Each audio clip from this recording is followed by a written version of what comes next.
जय श्री कृष्ण दोस्तों, हर हर महादेव। कैसे हैं आप सब? स्वस्थ और सुरक्षित होंगे।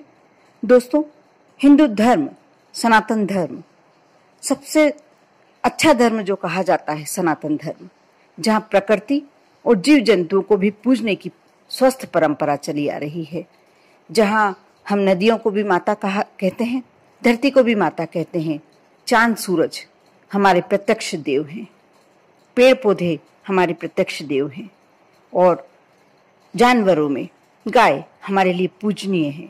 गाय को हमारे धर्म में माँ का दर्जा दिया गया है। कहा जाता है कि गाय जिस जगह खड़ी रहकर आनंद पूर्वक चैन की सांस लेती है, वहाँ सभी वास्तु दोष स्वयं ही समाप्त हो जाते हैं। जहाँ गाय की पूजन होती है, वहाँ सुख समृद्धि का, माँ लक्ष्मी का वास होता है। हिंदू शास्त्र ब्रह्मा वैवर्त पुराण में भी कहा गया है कि गाय के पैरों में समस्त तीर्थ व गोबर में साक्षात माता लक्ष्मी का वास माना जाता है। हमारे धर्म में गाय को माता माना गया है, इसलिए गौ माता का दूध पवित्र और पूजनीय माना जाता है, जिसे माँ के दूध के तुल्य माना जाता है। और जिस गाय माँ के आप दूध को अपनी माता के दूध के समक्ष मानते हैं, तुल्य मानते हैं, आप मान सकते हैं कि आपके मन में कितना उनके प्रति सम्मान है। ज्योतिष शास्त्र कहता है कि जिस व्यक्ति का भाग्य यदि साथ नहीं दे रहा हो, वह व्यक्ति अपने हाथ में गुड़ रखकर गाय को खिलाए। अगर गाय ने अपनी जीभ से उसकी हथेली चाट ली तो उस व्यक्ति का भाग्य जाग जाता है। ज्योतिष के अनुसार गाय की पूजा करने से कुंडली में अशांति फैला रहे 9 ग्रह भी शांत रहते हैं। नियमित तौर पर गाय की पूजन करने से, उसे चारा खिलाने से घर में अन्नपूर्णा देवी के साथ साथ माँ लक्ष्मी भी प्रसन्न रहती है। गाय माता की पीठ पर एक उभरा हुआ कुबड़ होता है, आप सभी ने देखा ही होगा। उस कुबड़ में सूर्य केतु नाड़ी होती है। रोजाना सुबह गौ माता की पीठ पर हाथ फेरने से रोगों का नाश होता है। ऐसा कहा जाता है, शास्त्रों में ऐसा उल्लेखित है कि गौ माता जहाँ पर, जिस आंगन में, जिस घर के सामने मूत्र विसर्जन कर दे, उसके छींटे यदि उस घर के आंगन में पड़ते हैं, वह घर पवित्र हो जाता है। आप कितना भी पोछा लगा लें, झाड़ू लगा लें, जो पवित्रता आपके झाड़ू पोछे से नहीं आती है, आप कितनी भी सफाई कर लें, जो पवित्रता आपकी सफाई से नहीं आती है।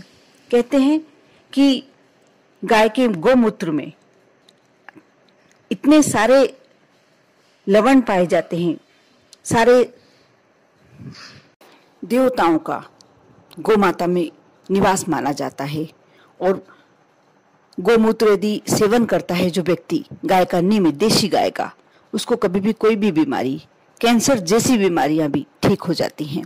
इसलिए ये छोटा सा उपाय आप कर देखें। आपको लग रहा है जिस समय कि आपका भाग्य आपका साथ नहीं दे रहा, आप सुबह उठें, स्नान करके और गौ माता को घास अवश्य खिलाएं। बुधवार को तो इतना तक कहा गया है कि आप बुधवार को यदि मूंग उबालकर उसमें थोड़ा सा घी डालकर, गुड़ डालकर यदि गौ माता को खिलाते हैं, आपके कैसे भी कष्ट हो, कैसे भी दुख हो, कैसे भी संकट हो, आप यदि बहुत बुरे दौर से भी गुजर रहे हैं, आपका वह बुरा समय धीरे धीरे समाप्त हो जाएगा और अच्छे समय की शुरुआत हो जाएगी। ऐसे ही आप जब घर से निकलते हैं, किसी कार्य के लिए निकल रहे हैं, विशेष कार्य के लिए, आप गौ माता को एक रोटी दें, उस पर थोड़ा सा गुड़ रखकर, किसी भी दिन आप जिस कार्य के लिए निकल रहे हैं वो कार्य में अवश्य आपको सफलता प्राप्त होगी। आप गौ माता के चरणों को स्पर्श करके निकले, उनके मस्तक पर हाथ लगाकर उन्हें प्यार से, धीरे से पुचकार कर निकलते हैं, आपके हर कार्य में सिद्धि प्राप्त होती है। आपको लोगों का एक अवहेलना नहीं झेलनी पड़ती, आपके प्रति लोग आकर्षित होते हैं, आपसे बात करना पसंद करते हैं, आपकी बातों में वजन आता है। साथ ही यदि आप गौ माता को, आपको लग रहा है आपका भाग्य साथ ही नहीं दे रहा है, तो आप अवश्य अपनी हथेली पर थोड़ा सा गुड़ रखकर गौ माता को खिलाएं।